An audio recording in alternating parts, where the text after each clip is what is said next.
Right, we're 10 minutes after 7 o'clock right now, Monday morning, and time to check what has been trending online this morning. Good to see you, Ryan. You too, Kim. Yeah, did you have a good weekend? I did, from what I can remember.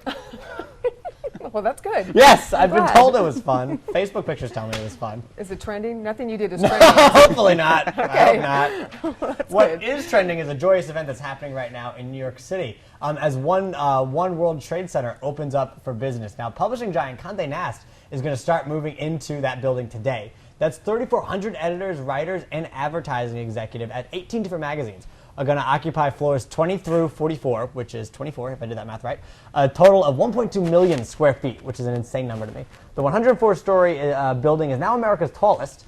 No ceremony is scheduled to take place, but New York Governor Andrew Cuomo said, "We remember that strength and courage will always conquer weakness and cowardice." Now, last Monday, the Port Authority of New York and New Jersey, which owns the land around there, began moving into its space inside a 72-story tower at 4 World Trade Center. So now that whole complex is just finally coming together, and it's so cool to see.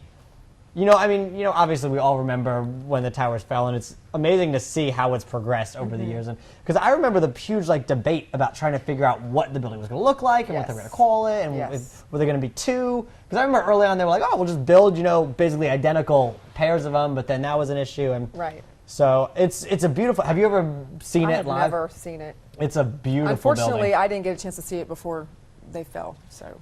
Yeah, no, that's I didn't. Kind of a bummer. Yeah. But the one World Trade Center is a beautiful building, so I can only imagine what it's like inside. I was reading that they said, and I didn't realize this, that the surrounding area, once known for, I guess, banking, there's a big banking area, that banking is no longer really the theme of that area. Yeah, not at all. It's down in that sort of section. Basically, the whole area kind of cleared out, and they moved a little bit more down the street, towards actual Wall Street kind of thing. But the whole complex there is beautiful, and if you're in the city, I recommend seeing it. Yeah, it's exciting. Exciting time today, yeah. Yeah. Were you going to say something? Or no, I was just saying you'd have to make time. Exactly. How could you not make time? Especially definitely. the memorial as well. Yeah. So from one tall building to another one, now I like to consider myself a bit of a daredevil. For example, this morning I walked across my room in the dark. I had no idea where my cat was. I could have tripped over him at any second. Well, over the weekend, a high-wire artist performed an even more terrifying walk, something that I would never, ever do. 35-year-old Nick Walanda, nope, mastered a heart-stopping stunt in Chicago, walking a wire, strung at 15-degree upward angle between two skyscrapers over the Chicago River. But of course, that wasn't enough for him. After the first successful walk, Walanda walked back across the river on the ground for a second walk, starting at the same skyscraper and ending at a different one. And just because he didn't have enough of a death wish, he was blindfolded this time. No net and no harness either time. Luckily, he made it across. It's and this is always live. Absolutely, yes. And I think at one point there was a jet going over his head. Yes, there's this awesome picture of him looking up from the ground, and you can see the immense plane, literally life-size right above him. Oh, it was terrifying. And it's one of those things. I don't know how he does it. I don't either. I really have no idea how he does that. And I was going to say, I guess someone has to do it, but does anyone really have to do this? No. Not really. So the wire was like 3/4 of an inch in diameter. Yeah, it's always really skinny. And, Ryan was mentioning that he went down and left the tower that he walked across to and then went and did it. I just would be fascinated to know the elevator ride down. Well, yeah. I would like to be a fly on the wall of that elevator. Just, who was he with? What did they talk about? So what did you do today? Yeah. I figure that guy has to practice walking a tightrope and almost equally as much. What do you do at that moment where you realize there's no correcting this? Now, how do you, do you just let go of the pole and then grab the wire? He's got to put some practice into that, too. Because he's over the river, but, still... I don't know. Up the river without a paddle. Yeah, for real. Yeah. And he's on other walks because I remember watching one last Canyon. year. He did the Grand Canyon. That was the most terrifying thing I've ever watched in my life. Yeah, me too. So scary. Me too. So scary. I think did we watch it in the studio together? I think it was on a weekend. Okay. It was like a Sunday night.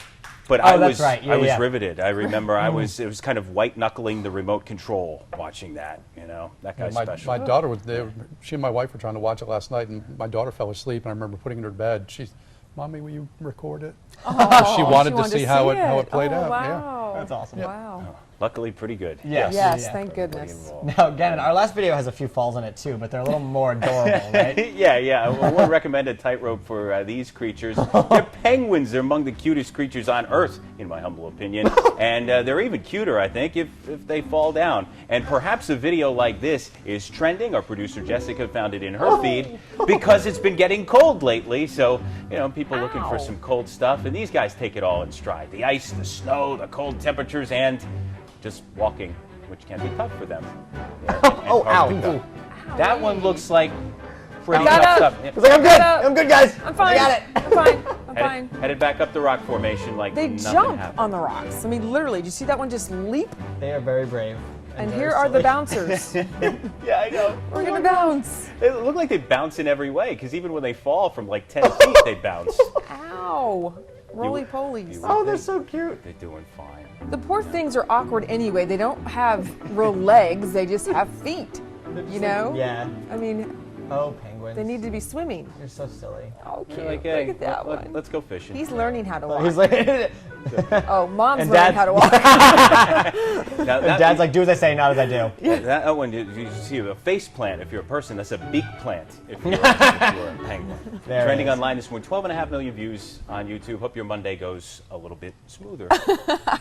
Yeah. I hope so too. Penguins would like our weather, that's for sure. Yes. Hey, well, if you're a penguin, I don't know. Would you fit right in? Maybe it's a little balmy for them, but cold for us people. You're right, Kim. We got a flare of the Arctic or Antarctic with temperatures near or even slightly below freezing. We're approaching an hour after sunrise. We're still in the freezer for Whiteville and Lumberton at 32 and 28 degrees respectively. But to the extent this is a frosty and or freezing cold morning, well, you'll be able to shed that heavy outer layer later with highs in the lower 60s this afternoon. We're back after this.